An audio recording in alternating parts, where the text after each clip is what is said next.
une fois, Père, tu nous as accordé cette journée, mon Seigneur, que la gloire te revienne. Accorde-moi cette grâce de parler devant ton peuple. Que le Saint-Esprit soit avec nous. Que le Saint-Esprit parle à moi. Au nom de Jésus-Christ. Amen. Alléluia. Je pense aujourd'hui, nous avons commencé notre séminaire, encore une fois, qui j'ouvre par la grâce. Aujourd'hui, c'est mercredi, le 1er août. Oui, le 1er octobre plutôt. Et après moi, il y aura quand même des intervenants. Amen. Bien-aimés, notre thème du mois, c'est pourquoi les ténèbres ne règnent-elles pas pour toujours? Ce thème, il est à la forme interrogative. Le thème pose la question, pourquoi les ténèbres ne règnent pas pour toujours? Mais en réalité, la Bible dit dans Ésaïe 9:1, la Bible dit les ténèbres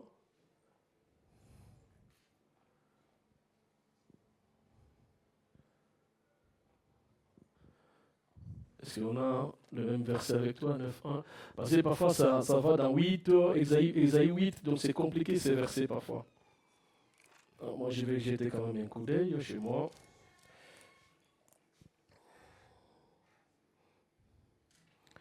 Et parfois ça va dans 8, ça dépend des versions. Ça va dans Ésaïe 8, verset 23. Et dans certaines versions, ça vient dans Ésaïe 9:1. Mais respectons quand même la parole, comme il est écrit. Ici, dans Ésaïe, il nous dit « Mais les ténèbres ne régneront pas toujours sur les pays où il y a maintenant des angoisses. Si les temps passés ont couvert d'opprobre, les pays des Zabulon, les pays des Naphtali, les temps à venir couvriront la gloire, la contrée voisine de la mer, au-delà du Jourdain, et les territoires des gentils. » Ici, ce n'est pas dans la forme interrogative. Là, on affirme que les ténèbres ne régneront pas toujours. Mais nous revenons dans notre thème. Là, la question est posée maintenant. Parce que nous savons, la Bible nous dit que les ténèbres ne peuvent pas régner. Ça, nous sommes d'accord. Mais notre thème, il n'est pas dans le sens affirmatif, mais il est dans le sens interrogatif, où il y a une question qui est posée par rapport à ce thème. Pourquoi les ténèbres ne régneront pas toujours? Alors, ce séminaire, nous avons 2 textes. L'autre texte, c'est dans Genèse 1, 2 à 4, que je vais lire aussi, que nous allons lire ensemble. La Bible dit, la terre était informe et vide. Il y avait des ténèbres sur la surface de l'abîme. Et l'Esprit de Dieu se mouvait au-dessus des eaux. Dieu dit que la lumière soit, et la lumière fut. Dieu vit que la lumière était bonne, et Dieu sépara la lumière d'avec les ténèbres. Allons-y au verset 5. Dieu appela la lumière jour, et il appela les ténèbres nuit. Ainsi, il y a eu un soir, il y a eu un matin. Ce fut le premier jour. Alors, bien-aimés du Seigneur, avant d'aller dans le livre d'Ésaïe 8, si dans ta version, ce verset il est dans Ésaïe 9:1, regarde la version là où il y a Ésaïe 9:1. Si ta version il est dans Ésaïe 8:23, tu regardes les passages dans 8:23, les écritures telles qu'ils sont écrites. Alors, bien aimés de Dieu, nous devons d'abord comprendre pourquoi les ténèbres ne règnent pas toujours. C'est ça la question où nous aurons des réponses. Il y a des questions pourquoi, il y a des questions comment, que devons-nous faire pour que les ténèbres ne règnent pas.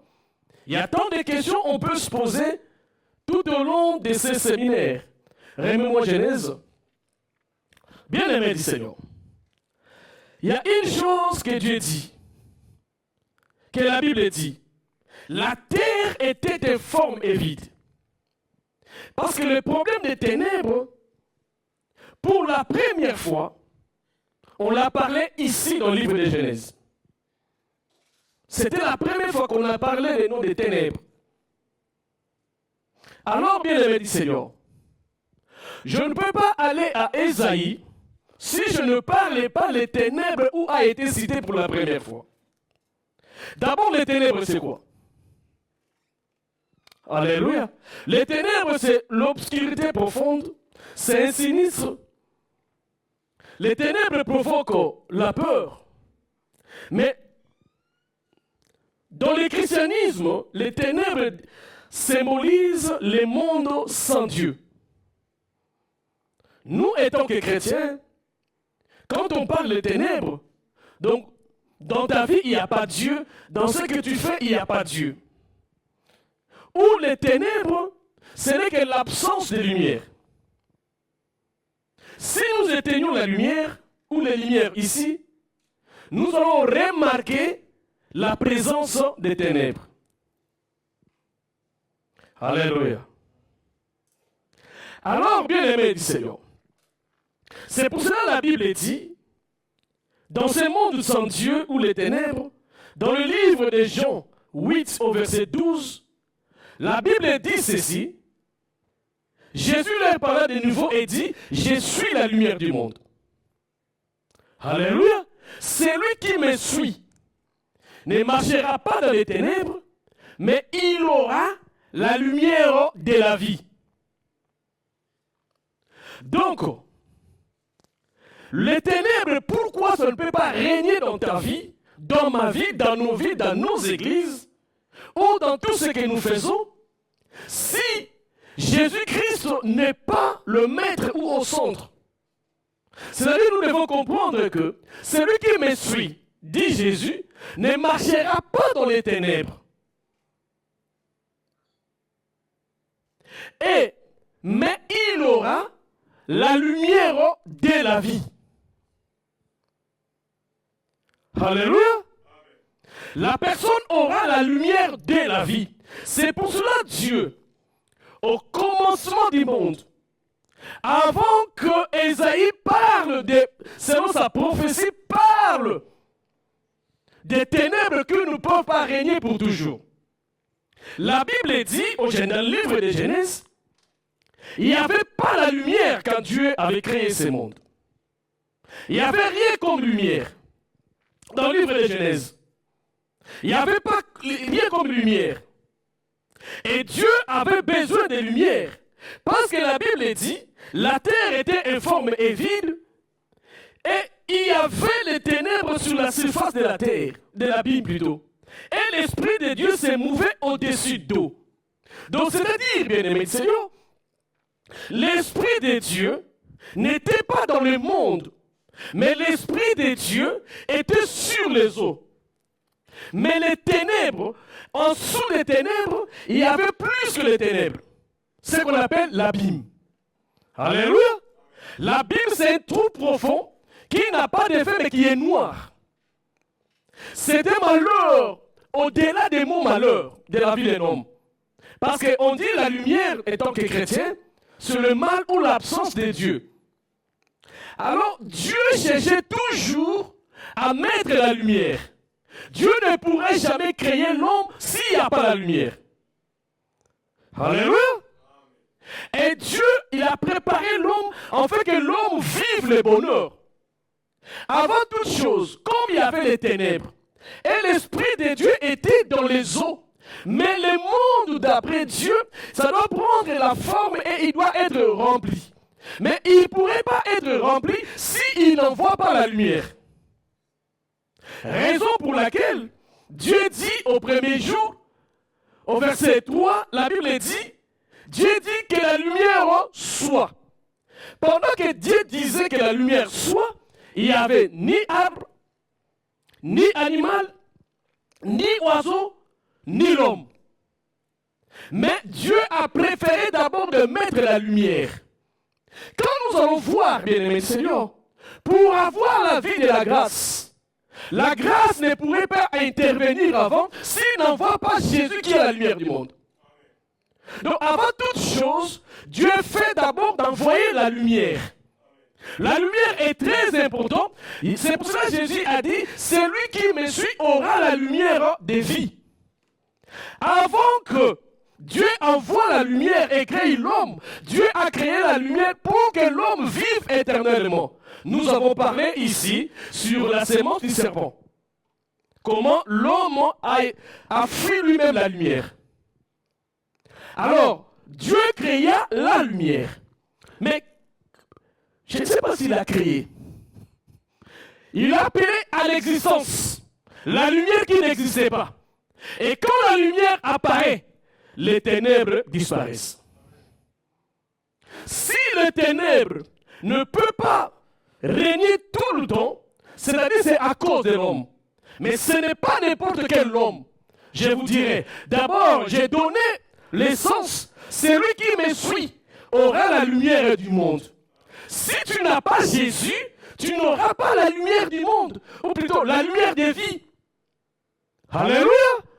Bien-aimé du Seigneur, la lumière des vies. Si Dieu dans la création avait d'abord commencé par la lumière, nous devons savoir, pour la nouvelle naissance, ta création spirituelle, bien-aimé, il faut que la lumière précède. Est-ce que vous m'avez compris? Alors la question est posée, pourquoi les ténèbres ne règnent-elles pas pour toujours? Les ténèbres ne peuvent pas régner pour toujours parce que Dieu a créé l'homme à son image. Il n'a pas voulu que l'homme vive les ténèbres, mais il a voulu que l'homme vive la lumière. Et ce n'est pas n'importe quelle lumière, la lumière des vies, que Adam et Ève ont raté. Alléluia. Bien-aimé du Seigneur. La Bible dit, Dieu vit, au verset 4, Dieu vit que la lumière était bonne. Donc lui-même Dieu, qui connaît l'homme, qui connaît toutes choses, la chose qu'il a vue que est bonne, ce n'est que la lumière. Dieu dit encore dans le livre, je pense, de Deutéronome 28, quelque part, il a dit, choisissez le chemin, les mal ou les bons. Mais moi, je vous conseille de choisir les bons. Alors, Dieu, pour la lumière, il nous conseille, sous-entendu, de suivre la lumière. Parce que lui-même, Dieu, il a trouvé qu'il est bon. Et tout ce que Dieu a trouvé bon, c'est-à-dire, c'est bon. Il n'y a pas à négocier. Il n'y a rien du tout. Il n'a qu'à faire suivre. Dieu dit, alors, qu'est-ce qui est arrivé? Dieu sépara maintenant la lumière et les ténèbres. Il appelle la lumière quoi? Jour.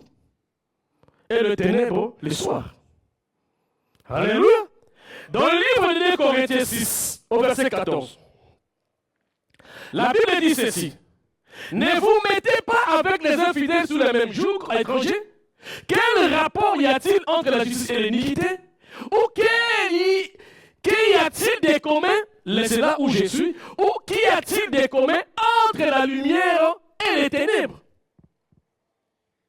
Alléluia. Donc ce que Dieu a trouvé bon, Dieu les a séparés. Alors comment aujourd'hui les églises, les chrétiens veulent cohabiter avec les ténèbres? Mais Dieu lui-même au commencement, il les a séparés. Et apôtre Paul dit par la révélation du Saint-Esprit, est-ce qu'il y a des communs entre la lumière et les ténèbres? Il n'y a rien. Les ténèbres, c'est l'axe du mal. Et la lumière, c'est l'axe du bien. des bons. Alléluia. Alors Dieu a séparé la lumière et les ténèbres. Dieu a trouvé que le ténèbre est une très mauvaise chose. Raison pour laquelle, quand Israël sortait en Égypte, la Bible dit, ils étaient guidés les jours par la colonne de nuée et la nuée, et le soir, il y avait la colonne de feu. Pourquoi? Pour qu'il éclaire l'homme. Donc Dieu a mis la lumière pour l'homme. Pour l'homme. Parce que l'homme a la domination sur toutes choses. Alors pour que tu domines, il faut que tu aies la lumière. Même pendant la nuit. C'est pour cela que David a dit, même si je marche dans la vallée de l'ombre de la mort, il savait que même la nuit, il y a la colonne de feu qui les guidait. Alors un homme de Dieu, un enfant de Dieu, il doit avoir la colonne de feu que nous appelons aujourd'hui le Saint-Esprit. Quel que soit le temps, il doit être guidé. Pourquoi les ténèbres ne règnent-elles pas? Pour que nous vivons la gloire du Seigneur. Alléluia. Alors nous, l'Église, la bergerie de l'Éternel, devons suivre ce que le monde dit, ou devons suivre ce que la Bible dit. Or, ce que la Bible dit, c'est la parole de Dieu. Or, la parole de Dieu, c'est Jésus. Jésus a dit, celui qui me suit. Donc, celui qui suit, il est derrière. Attention, bien-aimés du Seigneur. Un enfant de Dieu ne peut jamais être devant la parole. Il doit être toujours derrière la parole. Parce que la parole doit l'éclairer. Voilà la raison pour laquelle, la première raison, que Dieu a créé la lumière. Mais quand Israël est sorti, là il marchait pendant, Dieu a dit le soir, pour séparer les ténèbres et la nuit, mais il faut savoir que la Bible dit clairement, la lune était pour présider la nuit. Donc toujours la lumière, quel que soit comment, il faut qu'il y ait quelque chose qui doit présider. Un enfant de Dieu, quel que soit dans sa famille, même s'il y a des sorciers, c'est lui qui doit présider, parce que les sorciers, c'est les ténèbres. Mais quand il apparaît, là où il y a des réunions familiales plutôt, là où il y a des réunions familiales, tout ce qu'il va dire, ils vont l'écouter. Pourquoi même la nuit, il doit présider? Il est le chef. Et il est là le chef. Dieu a mis la lumière. Dieu n'a pas voulu que les ténèbres persistent. Le temps de lumière, Dieu n'a pas voulu que les ténèbres persistent. Le temps des ténèbres est éphémère, est temporel pour celui qui a reçu Jésus. J'arriverai là. Alléluia. Alors quand Israël, après la création, Abraham est venu, ils sont allés en Égypte. Avant de sortir dans l'Égypte, Israël a vécu la lumière. C'est-à-dire, même dans le monde, où tout le monde fait tout ce que nous faisons, mais l'enfant de Dieu, les ténèbres ne peuvent jamais régner là où il est. Regardons un peu. Prenons nos Bibles dans le livre de Genèse 45, et 45, 10, et puis nous allions partir au Genèse 10. 45, 10 d'abord. Tu habiteras dans le pays de Gozen, et tu seras près de moi, toi, tes fils, et les fils de tes fils, tes brebis et tes bœufs, et tout ce qui est à toi. Qu'est-ce qui s'est passé? Joseph, vendu, il est parti, nous savons l'histoire, prison, sorti des prisons, il est devenu ce qu'il est devenu, une autorité top en Égypte. Il a retrouvé ses frères, et après il dit à ses frères de ramener leur papa. Ils sont venus habiter là-bas. Et c'est ça que Joseph disait à son père. Papa, toi, donc mes frères, donc toi papa, ainsi que mes frères, et les petits enfants de donc mes neveux, donc les petits-enfants de toi, Jacob, mon père, vous habiterez dans le pays des Gozen. Alléluia. Joseph, étant que descendant d'Abraham, il vivait en Égypte, mais ils étaient dans une ville que Dieu a choisie pour eux, au travers de Joseph. Nous disons toutefois, nous sommes dans le monde et nous ne sommes pas du monde. Est-ce que tu vis dans l'Égypte, dans des villes, je ne sais pas comment, riches, ou tu es à Gozen ici dans le monde? Prenons le monde comme Égypte. Prenez la France comme Égypte. Jacob dit, moi je suis à Paris, mais toi papa, tu dois aller vivre à Lille. Dans le même livre 10, 21, 23, voilà la raison que Jacob a préféré. 10 combien? 10, 21, 23, oui, allons-y 22. Non, c'est pas ça. Ça commence bien. J'ai dit Exode, c'est pour cela. Exode 10. Exode 10, ça c'est Genèse. Exode 10. Exode 10, l'Éternel dit à Moïse. Voilà. L'Éternel dit à Moïse, étends ta main vers le ciel, et qu'il y ait des ténèbres sur le pays d'Égypte, et que l'on puisse les toucher. Moïse étendit sa main vers le ciel, il y eut d'épaisses ténèbres dans tous les pays pendant 3 jours. On ne se voyait pas les uns les autres, et personne ne s'éleva de sa place pendant 3 jours. Mais il y avait de la lumière dans le lieu où habitaient tous les enfants d'Israël.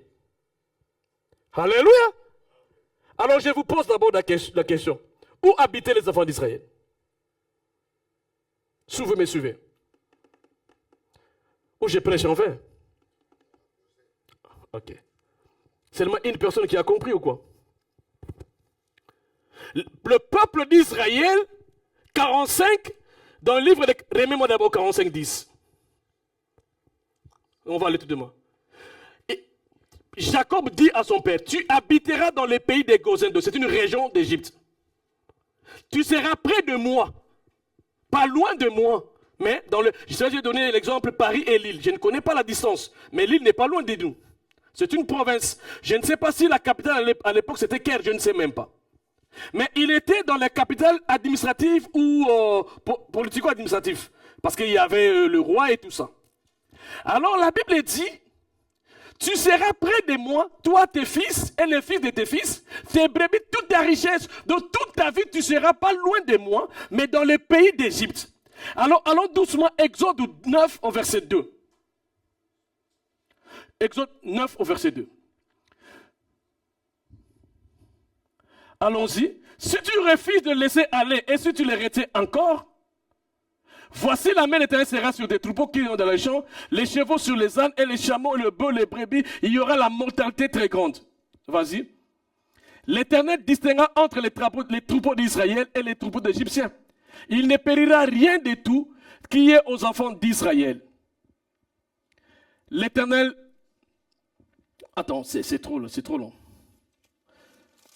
Exode 9, 2. Ça va prendre encore du temps, excusez-moi, c'est pour faire comprendre ce qui est très important.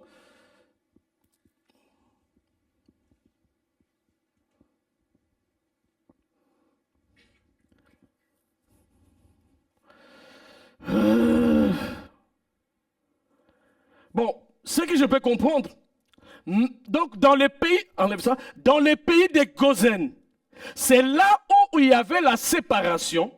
Quand Dieu envoya, tu habiteras. Et dans Exode 10, 21, 23, la Bible dit, vas-y à 23, la Bible dit, on ne voyait pas les uns les autres et personne ne se leva à sa place pendant 3 jours, mais il y avait de la lumière dans le lieu où habitaient tous les enfants d'Israël. Donc, c'est-à-dire, bien-aimés de Dieu, il y avait les ténèbres dans tout l'Égypte. Où étaient les enfants d'Israël? Ils vivaient l'Égypte, comme nous vivons la France. Mais Israël était en France, mais dans une région, par exemple l'île. Et dans toute la France, où n'étaient pas les enfants d'Israël, il y avait les ténèbres. Sauf là où il y avait les enfants d'Israël, c'est là où il y avait la lumière. Donc, c'est-à-dire, la lumière est préparée pour l'homme. Dieu a aimé l'homme pour ne pas vivre les ténèbres. Mais là, je parle de la part de Dieu. J'arriverai à un moment, je vais parler aussi de la part de l'homme pour que la lumière soit son partage. Alléluia. Ici, ce n'est pas tout le monde qui avait le partage de la lumière. Il y avait deux peuples, peuple égyptien et peuple israélite. Bien que dans leur pays, mais nous devons savoir, dans leur pays, ils n'avaient pas la lumière. Quand je parle de la lumière, c'est la lumière du soleil, la lumière naturelle. Il n'y en avait pas. Il n'y en avait que le ténèbre. La Bible dit, personne ne peut voir son vis-à-vis. Alléluia. C'est pour cela que quand il n'y a pas la lumière, même dans une maison, il y a toutes les disputes entre mari et femme. S'il n'y a pas la lumière, il y a tous les désordres dans l'église. Alléluia. Les ténèbres ne permettent pas à l'homme de réfléchir. Les ténèbres obscurcissent l'homme de ne pas avoir ou expérimenter la lumière de Dieu. Or, la lumière de Dieu, ce n'est autre que sa parole. Et sa parole, c'est qui? C'est Jésus-Christ. C'est pour cela que la Bible dit, dans le livre de Corinthiens 6,4, quel rapport y a-t-il entre les ténèbres et la lumière? Mais nous devons savoir, Israël vivait l'Égypte, comme nous aujourd'hui, nous vivons le monde. Mais particulièrement, est-ce que toi, la lumière est sur toi? On ne nous force pas à trouver la lumière, mais c'est une grâce venant de Dieu. Et cette grâce, on ne peut pas les fouler aux pieds. Tout celui qui foule la grâce aux pieds, il a les ténèbres. La grâce est venue pour tout le monde. Mais ça dépend, qu'est-ce que tu veux. Alléluia. Voilà pourquoi les ténèbres ne régneront pas pour toujours. Mais nous devons savoir, la lumière, c'est une promesse. Alléluia. Dieu nous a promis la lumière. Quand nous avons perdu cette grâce au travers de nos pères, de la première création, nous avons perdu. Mais la Bible dit, dans le livre de Jérémie 29, au verset 11, la Bible dit ceci. Je connais, moi Dieu, les projets que j'ai formés sur vous. Projet de paix et non de malheur, afin de vous donner un avenir et de l'espérance. Quand on parle d'avenir, on parle du futur. Alléluia. Quelque part, ça veut dire, pour que vous ayez la vie éternelle. Mais Dieu dit, je connais les projets que j'ai formés sur vous. D'abord, identifions d'abord, c'est quoi connaître? Parce que nous pensons que quand Dieu dit connaît, c'est comme toi et moi. Ah, mon enfant, je sais ce que je vais faire pour toi. Non. Connaître, dans son origine grecque, mets-moi cette phrase-là, News, dans son origine grecque, ténèbres signifie gnose. Je t'avais dit d'écrire ça. Hein? Vas-y, écris maintenant. Je vais répéter. Voilà, gnose. Donc, les ténèbres dans le sens grec signifient gnose, qui désigne une perception. Gnose, dans son origine, dans son étymologie, désigne une perception intuitive ou miraculeuse des mystères cachés pour une destinée glorieuse. Donc, c'est-à-dire, bien-aimé de Dieu, quand Dieu parle de connaître les projets, donc Dieu l'a dit avant que tu sois né. Mais Dieu sait comment percer les mystères cachés. Avant que tu sois venu, Dieu te connaissait. Et Dieu, dans sa divinité, dans sa vie miraculeuse, dans son existence miraculeuse, parce que Dieu n'a jamais commencé à exister, Dieu est. Alléluia. Et il a percé déjà, il a fait une perception de la vie quand tu viendras. Quand tu vas recevoir Jésus, sache-le que Dieu est déjà dans la connaissance de ce qu'il a projeté pour toi, ce qu'il a promis pour toi. Alléluia. Et Dieu dit, je connais mes projets. Mais ces projets-là, c'est quoi? Remets-moi les versets. Ces projets-là, c'est quoi? C'est un projet de paix. Alléluia. Or, la paix, c'est la lumière.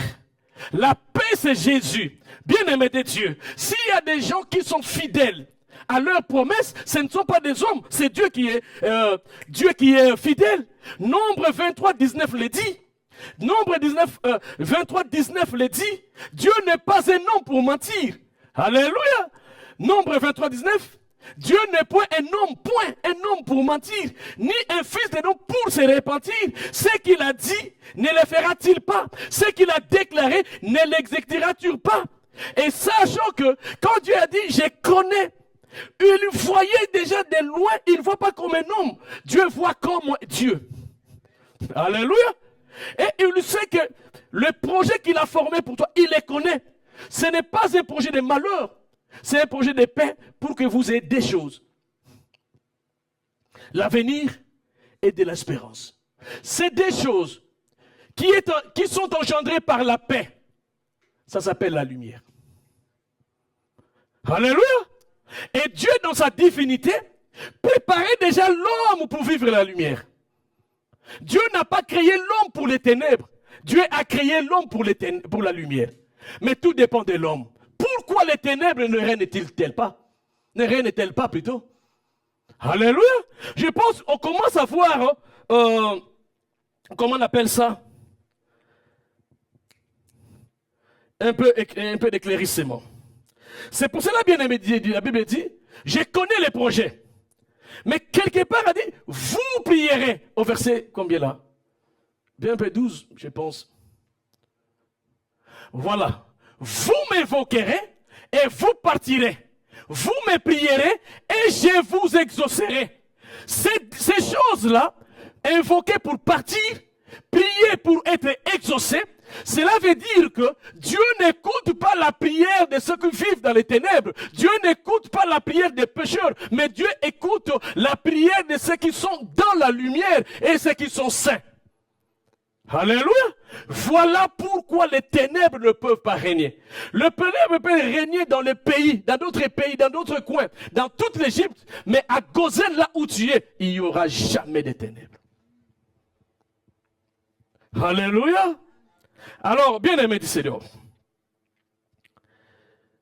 invoquer, prier, c'est la prière. Jean 9 au verset 31, il nous dit ceci. Nous savons que Dieu n'exauce pas les pécheurs. Alléluia. Mais si quelqu'un l'honneur et fait sa volonté, c'est lui-là qui l'exauce. Donc, c'est-à-dire, bien-aimé de Dieu, il faut quitter les ténèbres, venir à la lumière pour que ta prière soit exaucée. Un homme colérique, un homme méchant, un homme qui n'a pas de lumière, il marche dans les ténèbres. Dieu ne peut jamais exaucer sa prière, ni même écouter sa prière. Alléluia. Donc, il y a parfois dans ta vie, tu te poses des questions. Pourquoi la lumière, la ténèbre ne règne-t-elle pas toujours? Oui, la lumière ne règne-t-elle pas, la lumière ne règne pas toujours dans ma vie, parce que j'ai reçu la lumière de Dieu. Et je marche dans la lumière et je suis Jésus-Christ. Alléluia. Alors, bien aimé de Dieu, comment est-ce que les gens vivent encore les ténèbres? Pourquoi nous vivons encore les ténèbres? Parce que nous sommes trop intelligents. Nous croyons être au-dessus de Dieu. Jésus a dit, c'est lui qui me suit. Et parfois nous voulons que Jésus-Christ nous suive. Nous avons des raisons qui ne glorifient pas Dieu. Il y a des choses, il faut aimer l'humilité. Il ne faut pas être orgueilleux, sinon tu seras devant Jésus. Or, celui qui lutte dans sa marche pour connaître le chemin, il n'en trouvera pas. La seule personne qui connaît le chemin, qui mène au Père, ce n'est que Jésus-Christ. Alléluia. Donc nous avons toutes les raisons de craindre Dieu et de s'ouvrir Dieu en Jésus. C'est là où cette question aura une réponse dans ma vie. Et regardons un peu, bien-aimé du Seigneur. À l'époque, nous étions comment? Ésaïe 53 au verset 6. La Bible dit, nous étions tous errants. C'est quoi errant? C'est marcher sans but. Vous savez, il y a des gens qui sortent de leur maison, ils ne savent pas là où ils vont. C'est quand il va prendre les trains, il va dire, non, je vais aller maintenant chez où il faut avoir un but. Alors, nous étions des brebis errants. Chacun suivait sa propre voie. Et l'Éternel a fait retomber sur la lumière, sur lui, Jésus, l'iniquité de tous. Alléluia. Voilà, bien-aimés de Dieu. Quand j'arriverai dans le processus, c'est là où nous allons comprendre. Dieu, nous étions errants. Parfois dans l'errance, il y a des gens qui partaient chez les... Comment on appelle ça? Les mamans bicoudi, les mamans qui prophétisent. Il y a des gens qui partaient parfois pour qu'il y ait la ficelle à la hanche. Ils cherchaient Dieu. Chacun suivait sa propre voie. Il y a des gens qui allaient pour qu'on vienne prier et mettre de l'eau dans leur maison. Frères bien-aimés du Seigneur, quand on n'est plus errant, donc on a un berger. Et ce berger-là n'est pas un berger naturel, c'est un berger spirituel qui a vaincu le monde, qui a détruit les ténèbres et qui a donné la vie de lumière. Nous devons les suivre. Si tu es errant jusqu'aujourd'hui, tu n'es pas positionné. Aujourd'hui dans cette église, demain dans l'autre église, tu fais les troubles, tu quittes ici, tu vas dans l'autre église. Bien-aimé du Seigneur, tu ne sauras pas qu'est-ce que tu es errant. Alléluia. On ne vient pas pour remplir des églises. On ne vient pas pour fuir des églises, mais on vient pour écouter la parole qui est la lumière du monde. Alléluia. Alors, bien-aimé du Seigneur, je vais arriver maintenant à la lumière du monde. La Bible dit, revenons dans Jean 8 au verset 12. On a déjà écrit ça. Jean 8 au verset 12. Je vais dans la dernière partie. Celui qui me suit ne marchera pas dans les ténèbres. Bien aimé, suivre Jésus n'est pas donné à tout le monde. Alléluia. Suivre Jésus, ce n'est pas uniquement. Je ne dis pas que autre chose, je dis, ce n'est pas uniquement venir à l'église. Venir à l'église, c'est une très bonne chose. Mais suivre Jésus, c'est notre niveau où tu es monté. Alors, bien-aimé du Seigneur, Dieu a préparé maintenant, pas la lumière du jour, mais Dieu a préparé la grâce pour la lumière des vies.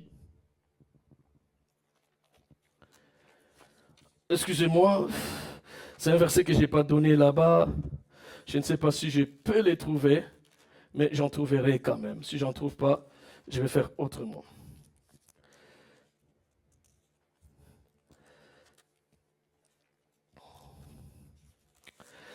Jésus est la lumière, incontestable.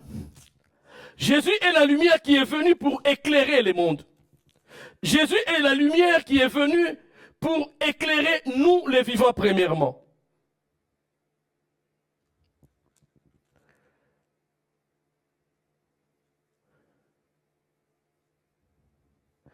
Alors, bien-aimés du Seigneur, nous allons dire ceci.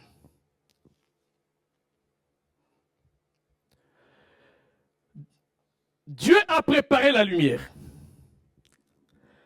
Dans le livre de Romains 8, verset 29 à 30. Maintenant, Dieu veut que le monde vienne à la lumière. Qu'est-ce que Dieu a fait?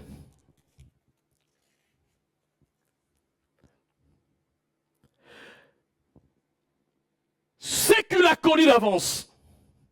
C'est-à-dire, je connais les projets que j'ai formés sur vous. Là, tu n'étais, moi et toi, nous n'étions pas là.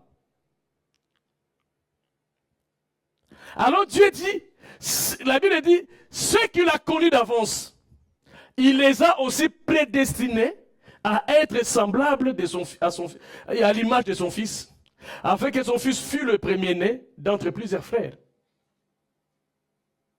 Et ce qu'il a prédestiné, recommence au 29. Ce qu'il a connu, il les a prédestinés, oui. Allez, allons-y, 30. Et ce qu'il a prédestinés, il les a aussi appelés. Et ce qu'il a appelés, il les a aussi justifiés. Et ce qu'il a justifiés, il les a aussi glorifiés. Il y a combien de choses? Il y a 5 choses. La première des choses, Dieu a connu d'avance, dans gnose. La deuxième des choses, Dieu a prédestiné. Donc, c'est-à-dire, Dieu t'a choisi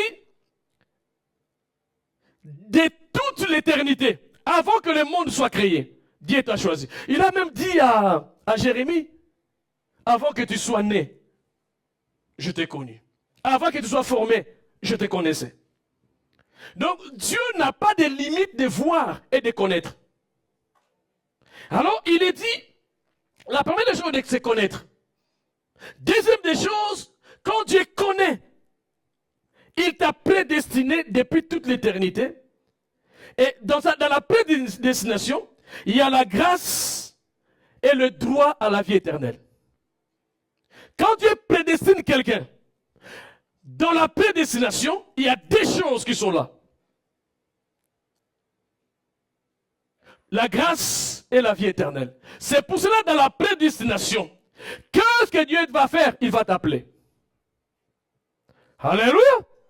Tout celui qui a la grâce, tout celui que Dieu a connu, par rapport à Jérémie 29, la paix qui engendre le bonheur, l'avenir et quoi?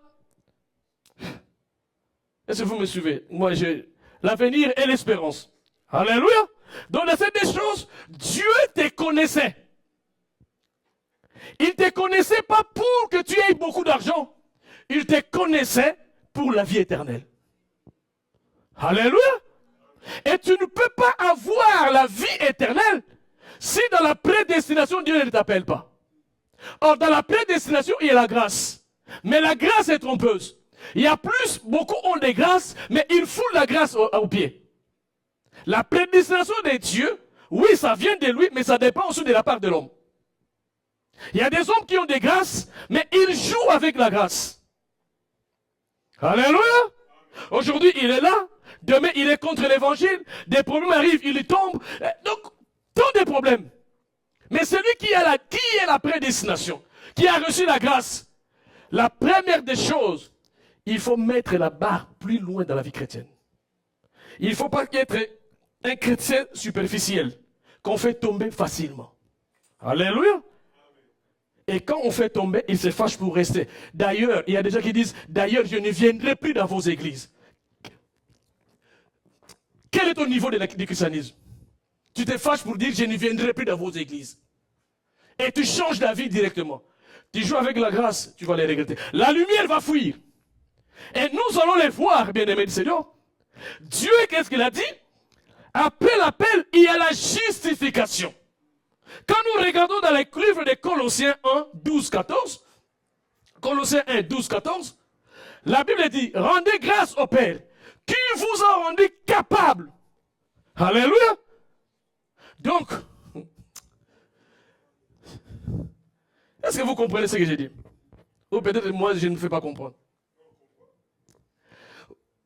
Vous a rendu capable de bien aimer des dieux. Pour avoir part à l'héritage des cieux à la lumière, il faut que tu sois capable. La vie chrétienne n'est pas pour les incapables. La première des choses, il faut être apte. Ne cherche pas l'aptitude physique. Il faut chercher aussi l'aptitude spirituelle. C'est pour cela qu'il y a des gens qui ont dit prière ne vient pas. Parce qu'il n'est pas apte. Alléluia.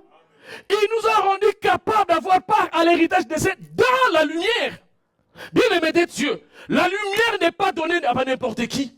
Mais c'est dans la justification qu'on doit avoir la lumière. Car, bien-aimé du Seigneur, c'est lui qui n'a pas encore reçu la rémission des péchés. Continuons d'abord, on verra la rémission des péchés. Qui nous a délivrés de la puissance des ténèbres. Et nous a transportés. Vous savez, Paul avait des révélations. Parfois, quand tu entends ça, il y a une joie qui te traverse le cœur. Alléluia. Qui nous a délivrés de la puissance des ténèbres et nous a transportés dans le royaume du Fils de son amour. Celui-ci est mon Fils bien-aimé en qui j'ai mis toute mon affection divine. Alléluia. Et ce Fils-là, c'est un royaume de lumière qu'on appelle Gozen. Alléluia. Quand il y a les ténèbres dans le monde, mais toi tu es lumière. Bien-aimé, au verset 15 et verset 14, en qui nous avons la rédemption et la rémission des péchés. La rédemption, c'est les rachats. La rémission, c'est les pardons. Ces deux choses accomplies dans ta vie, la lumière apparaît. C'est comme Dieu a dit que la lumière soit et la lumière fut. Pourquoi les ténèbres ne règnent-elles pas toujours? Alléluia. Nous avons parlé déjà, les lumières ne régneront pas toujours, ça c'est vrai. Mais pourquoi et comment? Alléluia. Bien-aimé du Seigneur. Ces choses-là, quand cela arrive dans ta vie, Dieu te justifie. C'est-à-dire, bien-aimé de Dieu, le projet de Dieu s'accomplit dans ta vie. Quel est ce projet de paix qui engendre l'avenir et quoi? Et l'espérance. C'est là où la Bible dit au verset 30 de Romains 8, c'est là où la Bible dit, allons-y, et ceux qu'il a prédestinés, il les a aussi appelés, ceux qu'il les a appelés, il les a justifiés, et à la fin, ceux qu'il a justifiés, il les a aussi glorifiés. C'est alors que nous devons vivre la lumière. Bien-aimés de Dieu, voilà le processus pour arriver à la lumière. Mais attention, la lumière du commencement, c'est la lumière où Matthieu 5, 45 dit. Le livre de Matthieu 5, au verset 45, nous dit ceci. Afin que vous soyez fils de votre Père qui est dans le ciel, car il fait lever un soleil sur les méchants et sur les bons. Bien-aimés de Dieu, ça c'est la lumière du Genèse. Mais la lumière des temps de la grâce, il s'est fait lever à qui Dieu a donné la capacité. Amen. Alléluia. Tout le monde est capable. Mais sauf que nous refusons la capacité. Prenons par exemple dans le foot. Tout le monde est capable d'aller faire des entraînements. Il y a ceux qui ne respectent pas. Avant d'aller faire l'entraînement de foot, il va d'abord boire. Il y a des choses qu'il faut refuser dans la vie. Un coureur bien-aimé de Dieu, il a des principes et des préceptes pour gagner une couronne. Alléluia. Le soleil, c'est ce que nous voyons, que Dieu avait créé avant Adam. Bien-aimé de Seigneur, c'est ce soleil-là, c'est pour tout le monde. Que tu sois méchant, que tu sois bon. Mais le soleil qui est Jésus, ce n'est que pour les bons qui ont reçu la grâce. Alléluia. C'est ça la différence, bien-aimé du Seigneur. C'est pour cela, bien-aimé du Seigneur. La Bible déclare dans Jean 1, 9 au verset 13. 1, 9 au verset 13. Cette lumière, Jésus, était la lumière qui, en venant dans le monde, éclaire tout homme. D'abord, cette lumière a éclairé tout le monde. Alléluia. Jésus n'est pas venu pour toi et pour moi. Quand nous étions des pécheurs, la lumière était là pour nous. Alléluia. Mais où peut-être il peut y avoir la différence? Au verset suivant. Elle était dans le monde et le monde a été fait par elle. Et le monde ne l'a point connu. Donc l'Égypte ne l'a pas connu. Mais sauf Gozen. Alléluia. Un jour, je vais parler sur la province de Gozen et l'Égypte. Au verset 11. Il est venu chez les siens. Et les siens ne l'ont pas reçu. Mais à tous ceux qui l'ont reçu. Amen. Alléluia. Amen. Ils ont reçu quoi? La lumière. À ceux qui croient en son nom, elle a donné le pouvoir de devenir enfants de Dieu, lesquels sont nés. Alléluia. Et au verset 13, non disons, ni de la volonté de la chair, ni de la volonté de l'homme, mais de Dieu. Amen. Le sang, bien-aimé, c'est le monde. Où David a dit, ma mère m'a conçu dans l'iniquité. Ça, c'est le monde, c'est le péché. La chair, c'est le péché. La volonté de l'homme, c'est le monde sans Dieu, c'est le monde des ténèbres. Mais de la volonté de Dieu. Alléluia. C'est pour cela la grâce. Nous ne pouvons pas les rater. Bien-aimé du Seigneur. Il y a un verset qui m'échappe.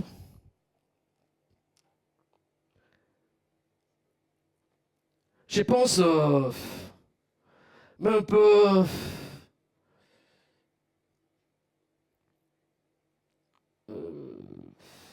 1 Pierre 2,9. 1 Pierre 2,9.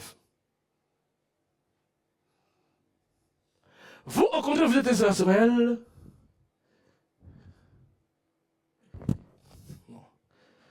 Vous me cherchez un verset qui me dit, il est allé prêcher même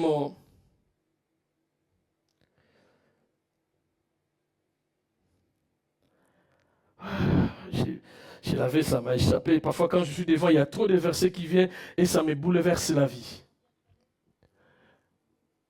1 Pierre 3,9. Voilà. Merci, ma fille. Si on commence 18, je pense qu'il y a quelque chose. 1 Pierre 3,9. Christ a aussi souffert une fois pour les péchés. Injuste pour les injustes. En fait, de nous amener à Dieu. Ayant été mis à mort quant à la chair, mais ayant été rendu vivant quant à l'esprit, dans lesquels aussi il est allé prêcher aux esprits en prison. Alléluia. Quand on parle prêcher, ça dit déclarer.